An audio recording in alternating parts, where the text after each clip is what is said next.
Toda história tem dois lados, mas esta é a história de alguém que só queria viver em paz. Rapaz, a minha vida, para mim, é uma vida cotidiana, né? Com a família, os amigos, que gosto muito de andar no meio de multidões.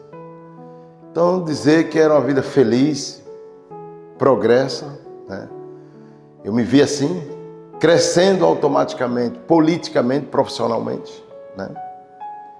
E que no meio de tudo isso, né, vamos dizer, há 2 anos atrás, a gente passou por uma grande turbulência.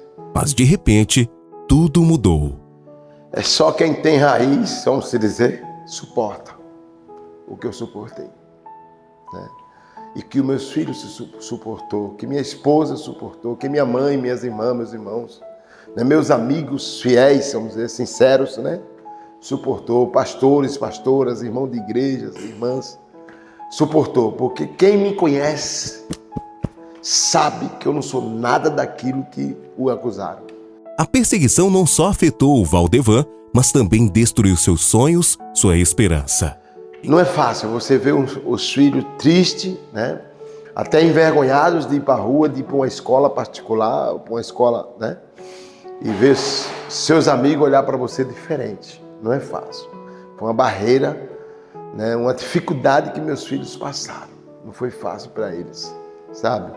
E aos poucos nós estamos superando. Os amigos que diziam, muitos que se diziam que eram meus amigos, né? Que a gente estendeu a mão na hora que estava lá no fundo do poço, que você foi, deu uma mão, né? Não era mais nada, e você diz, venha para cá para ser, né? Venha para o meu lado, esteja aqui comigo, né? Colocamos num pedestal, colocamos num degrau, né? Vamos se dizer. E quando viu a tempestade, foram os primeiros a me abandonar. Mas eu continuo dizendo que Jesus é bom, entregando eles na mão de Deus.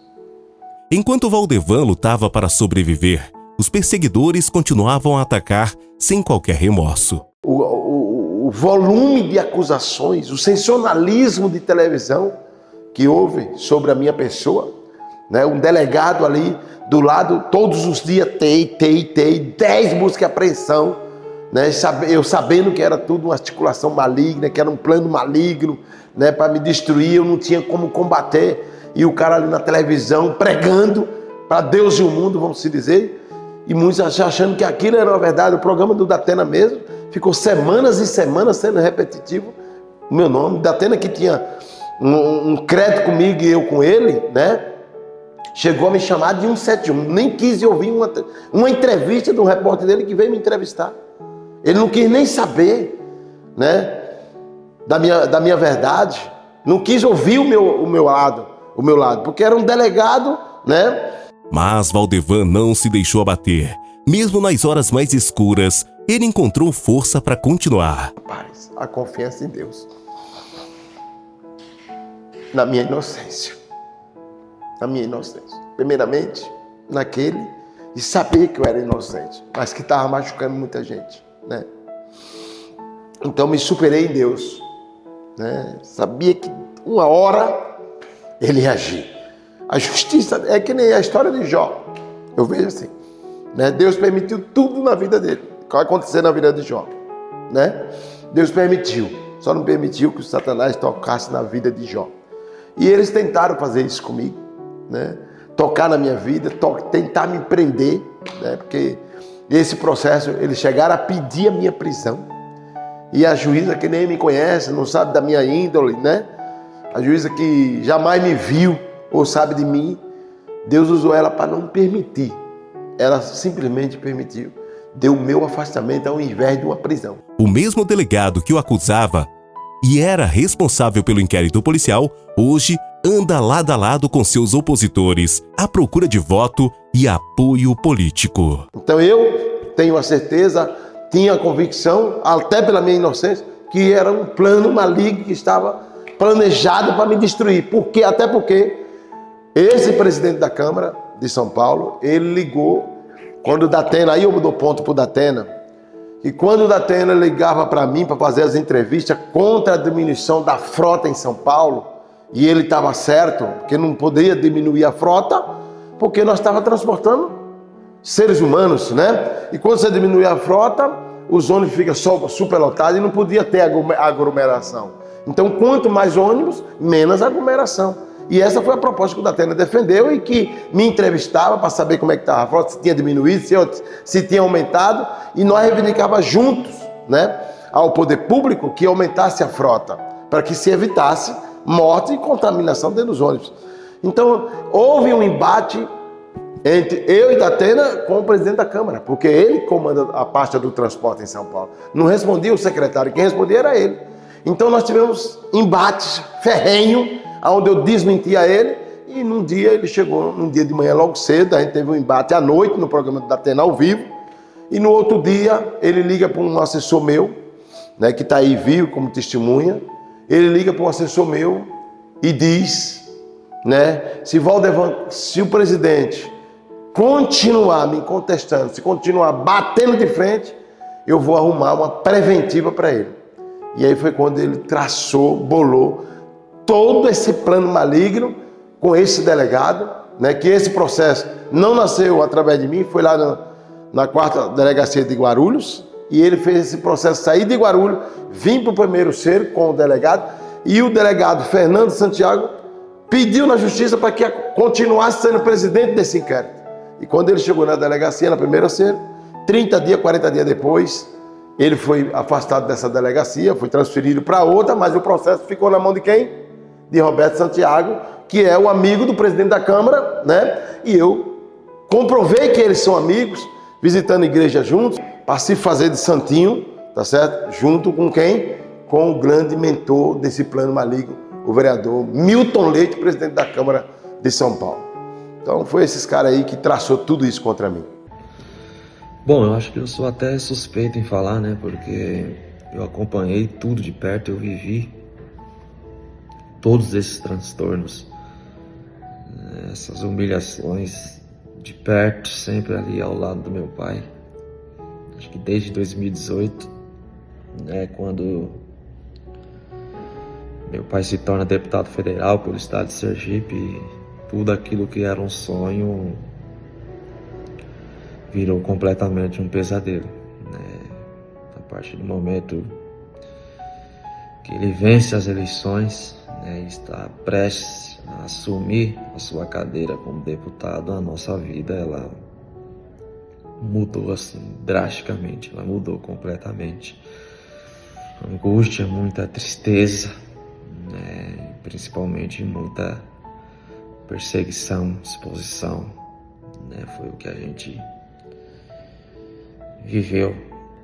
Eu estava como vereador em Taboão da Serra, no meio do meu mandato, né, meu pai estava em Brasília e eu estou acompanhando, porque eu sempre acompanhei as mídias, e aí estou vendo aquele bombardeio na imprensa de Sergipe, aquele bombardeio em cima do meu pai, e no momento que eu não aguentei, eu entrei dentro do meu carro,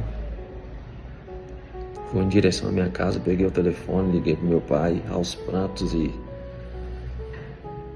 eu só falei para ele, ó, pai, vem embora para São Paulo, entrega seu cargo aí, porque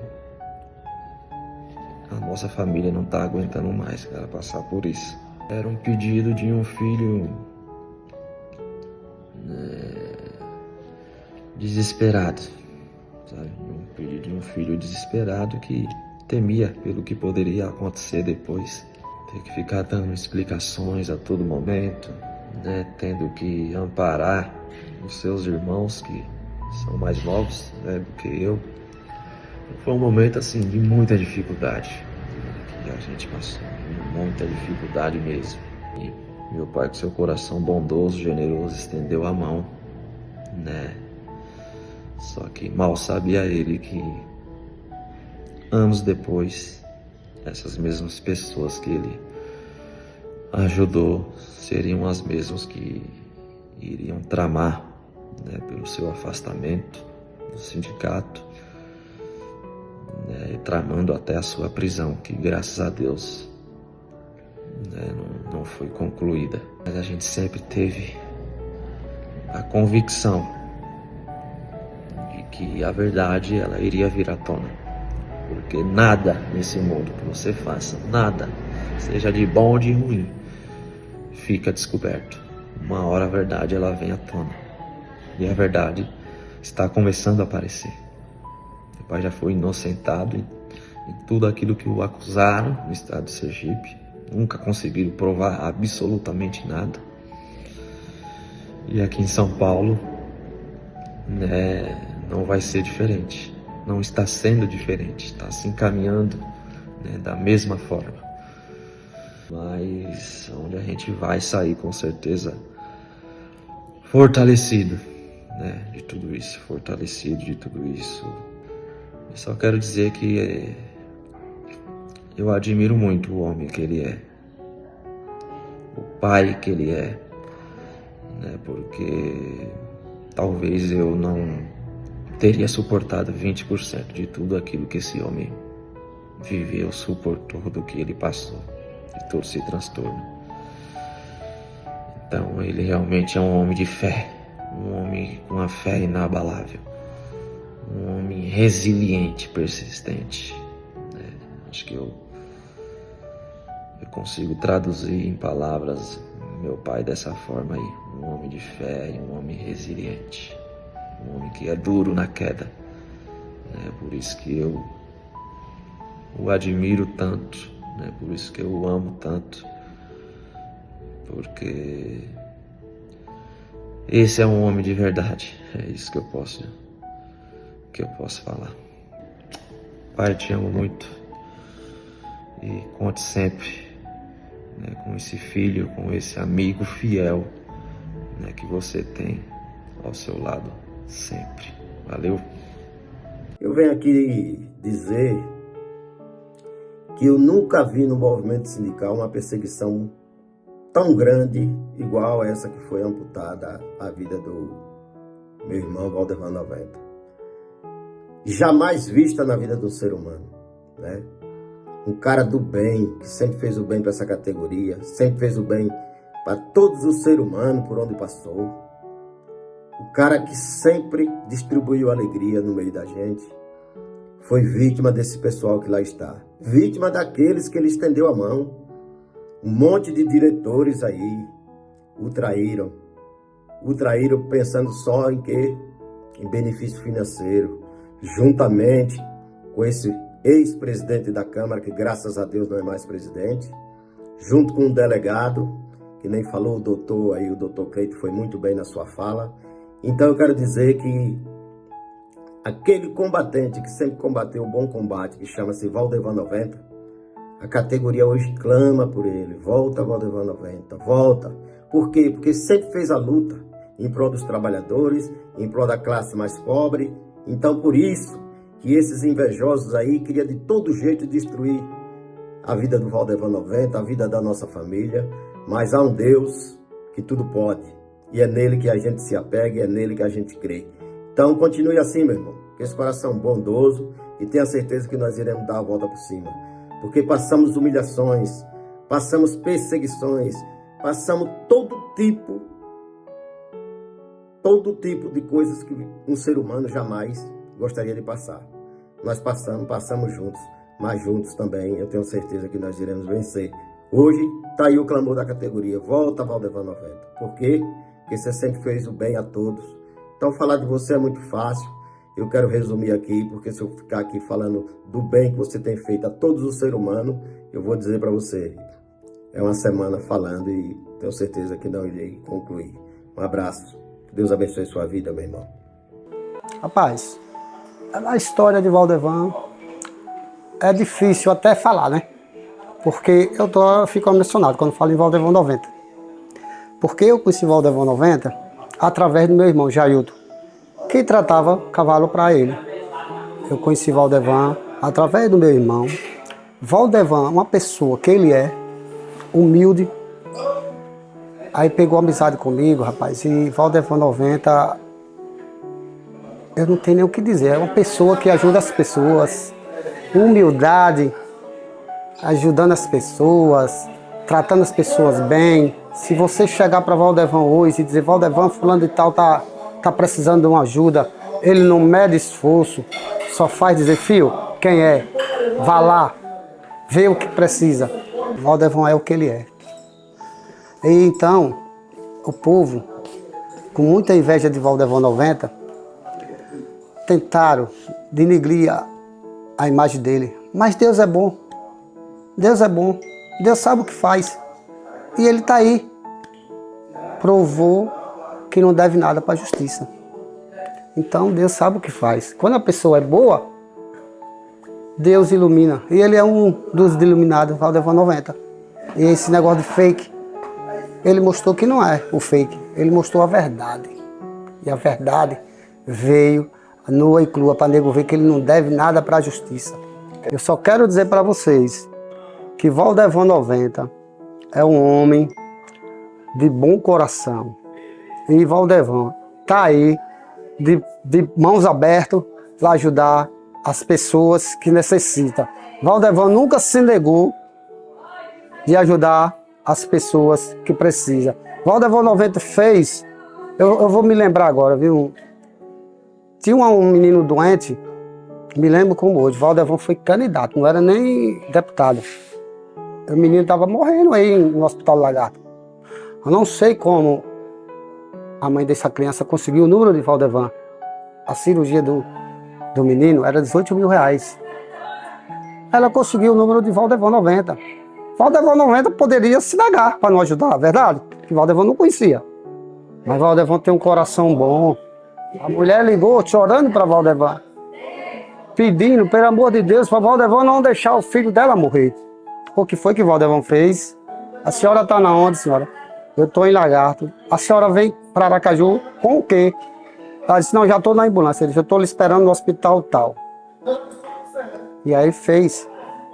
Quando ela chegou no hospital, o Valdevão já estava à espera. Qual é um empresário ou um candidato que está lá esperando? O Valdevão estava. A mulher chorou, abraçou o Valdevão. Ajude meu filho. O Valdevão gastou 18 mil reais na cirurgia dessa criança. E a criança está aí, viva, graças a Deus, ao homem lá de cima e a Valdevão 90. Então um homem desse está de parabéns. Eu me espelho nele e eu amo ele de coração. É um homem muito do coração bom, né? Sempre vem ajudando cada vez mais o pessoal aí, da comunidade, entendeu? Um cara do coração muito bom. Ele não tem arrudeio com nada. Quando chegava, se dizer, tá precisando de alguma coisa, ele chega junto, entendeu? E no estado de Sergipe, e sempre ajuda a comunidade onde ele chega. Sempre está disposto para qualquer um que chega junto, ele chega junto. E é um homem muito trabalhador, sempre trabalha visando o próximo, entendeu? O povo pede sempre uma ajuda, ele não mede esforço não para ajudar, entendeu?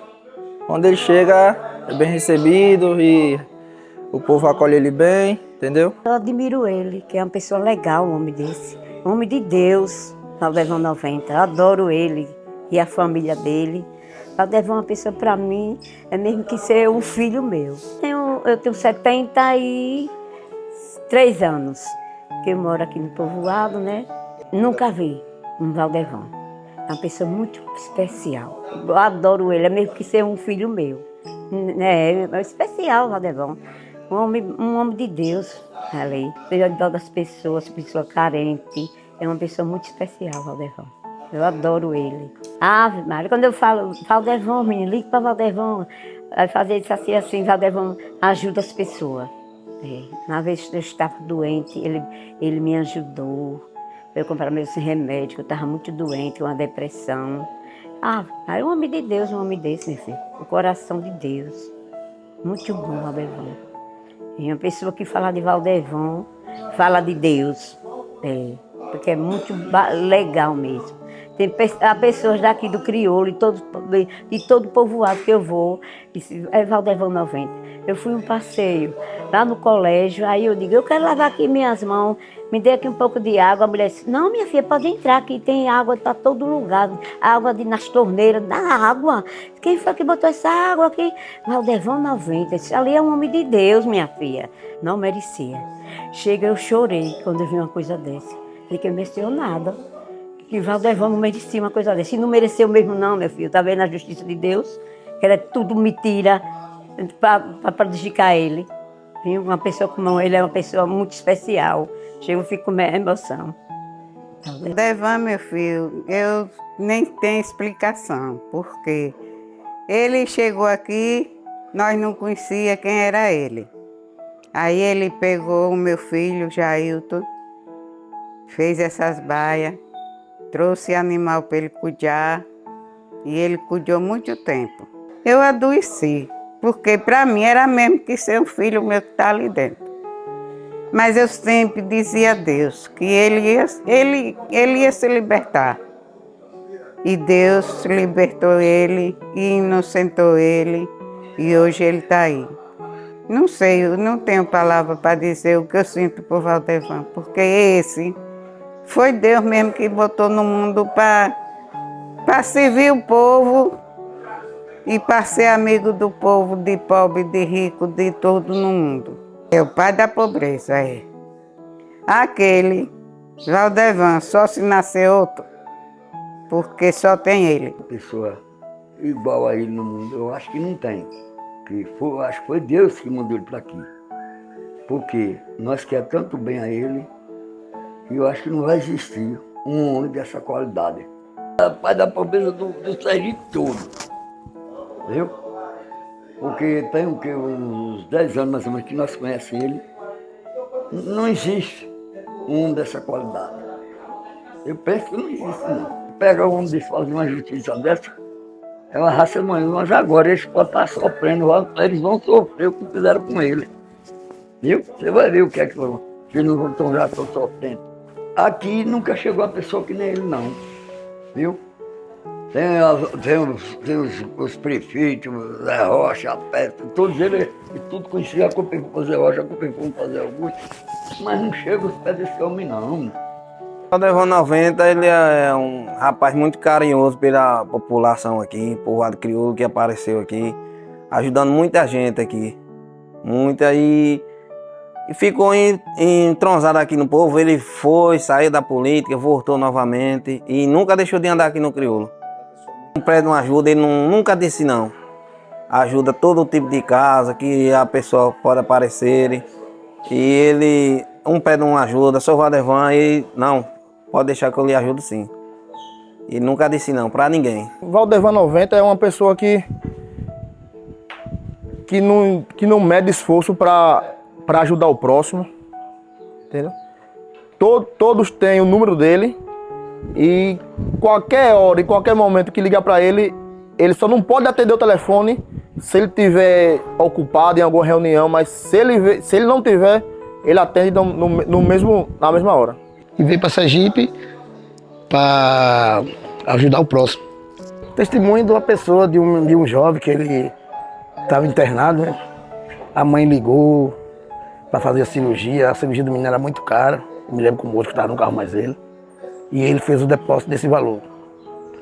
Para acontecer, para a mãe ligando, pedindo que o filho dela ia morrer. E ele foi lá, fez esse pagamento dessa cirurgia e a cirurgia foi feita com sucesso. Cara, Valdevan 90 é uma pessoa, um ser humano ímpar, uma pessoa de extrema representatividade para principalmente todos que estão ao seu redor, né? Um cara sensacional. Valdevan 90 é um dos seres humanos mais injustiçados que eu já conheci na minha vida. Não por a gente acompanhar tudo que aconteceu, tudo que envolveu Valdevan durante todo esse tempo, mas por realmente, de fato, perceber que quase tudo que aconteceu com o Valdevan, se não a gente dizer tudo que aconteceu com o Valdevan, foi um misto de sensações que a gente sente até repúdio, né, por acompanhar, por ter acompanhado, por ter visto, por ter vivido, por estar junto com ele. E até, não só por a gente estar junto, quem está de fora percebe também os excessos que foram cometidos com Valdevan 90, que foram diversos excessos. Então a gente se sente, foi um misto de situações, um misto de sentimentos, né? De revolta, um sentimento de repúdio, como eu falei. Enfim, uma série de coisas, né? A gente ficou muito triste por ver ele, não só ele, né? Mas ele sempre transmitindo força, a família dele, os filhos, né? Todos os filhos dele, o sentimento que fica, e a gente também se impõe no lugar de família, de filho, enfim. Mas a gente dá glória a Deus também por ver, né, essa reviravolta, esse renovado de Valdevan. Valdevan foi legitimamente bem eleito com o entusiasmo do povo, né, sergipano. E daí que a gente percebe também que quando veio a acontecer tudo isso que aconteceu com o Valdevan, a gente também acompanhou de perto essa trajetória aí de prisão, de diplomação, e a gente viu a força, o quão forte Valdevan é por passar por tanta tribulação. Você não é fácil, você ser diplomado, você tá em Brasília, com tornozeleira, com uma série de coisas que mexe com a honra, com a sua imagem, com uma série de coisas suas pessoais, né? E a gente vê que Valdevan foi um cara extremamente preparado. A gente percebe o preparo de Valdevan 90, um cara que foi escolhido. Isso aí eu posso dizer sem sombra de dúvida. Eu desconheço na face dessa terra poucas pessoas dentro do globo terrestre hoje. Pode ter certeza e pode frisar isso que eu estou falando. Tem as virtudes de Valdevan. Ele é raridade, isso aí você pode ter certeza, máxima absoluta certeza. E você fazendo essa relação de Valdevan com a pobreza, eu acho que é uma identidade dele, é uma coisa nata, ele já nasceu com ele, ninguém vai jamais mudar isso. Em meio, a gente costumou, falei um pouco em atribulação, e em meio às atribulações, Valdevan não deixou de estar presente com as pessoas, com as classes menos favorecidas. É uma identidade que ele criou com as pessoas, não é uma coisa que foi criada hoje, não foi recente, não foi quando o Valdevan entrou na política. Eu particularmente conheço o Valdevan, trabalho junto com ele há 10 anos, e em todos esses 10 anos eu venho aprendendo cada dia com ele, por viver coisas novas praticamente todos os dias. Dr. Cleiton Souza Santos, é importante trazer a conhecimento de todos que a investigação inicialmente pela Polícia Civil de São Paulo começou com a apreensão do valor encontrado em um carro em um dos diretores do sindicato. E me parece que esse valor, né, foi apreendido e esse diretor faz uma denúncia da Corregedoria da Polícia Civil. E diga-se de passagem, é muito bom pontuar isso, que José Valdevan, no início das investigações, não fazia parte desse contexto, nas investigações, até mesmo porque estava exercendo seu mandato de deputado federal, licenciado da presidência do Sindimotorista. E no desdobramento, com o intuito de alcançar os seus objetivos, inclui-se José Valdevan no bojo das investigações para que pudesse influenciar no resultado das eleições sindicais que estava a se aproximar no ano de 2023, visto que Valdevan foi eleito em 2018 com um mandato de 5 anos. Primeiro que esse inquérito policial já tramita há mais de 4 anos e não se tem conclusão. Inúmeras buscas e apreensões foram feitas justamente nas vésperas das eleições sindicais, quando se aproximava o período da eleição, com o objetivo único de denegrir a imagem de José Valdevan perante a categoria. E mais, o passar do tempo revelou nitidamente o delegado que presidia o inquérito, que supostamente apontava alguns diretores como praticantes de crime, no período eleitoral agora, estava do lado dessas pessoas, apoiado por essas pessoas e pela atual gestão do Sindimotorista, como o seu candidato a vereador no município de São Paulo. Então, é muito incongruente um comportamento desse. A pessoa presidia um inquérito, investigava essas pessoas, apontava essas pessoas como supostamente praticantes de crimes e agora no período eleitoral está abraçado, tirando foto e essas pessoas pedindo voto para esse delegado. Então é um comportamento muito preocupante para não dizer que deixa margem a muita desconfiança. Esse delegado que investiga perde a sua credibilidade, porque ele tem que se pautar segundo a legalidade, não é? E não se busca atingir algum alvo em específico. Ele tem que fazer a investigação e, diante das provas, né, relatar o seu inquérito, concluir, ir pelo indiciamento e encaminhar para a justiça. Mas observa-se que é interessante pontuar um fato. Na véspera das eleições, se aproximando as eleições sindicais, esse delegado, que posteriormente se lança candidato a vereador, ele aparece com um inquérito que sempre tramitou em sigilo, todo encadernado, cópia.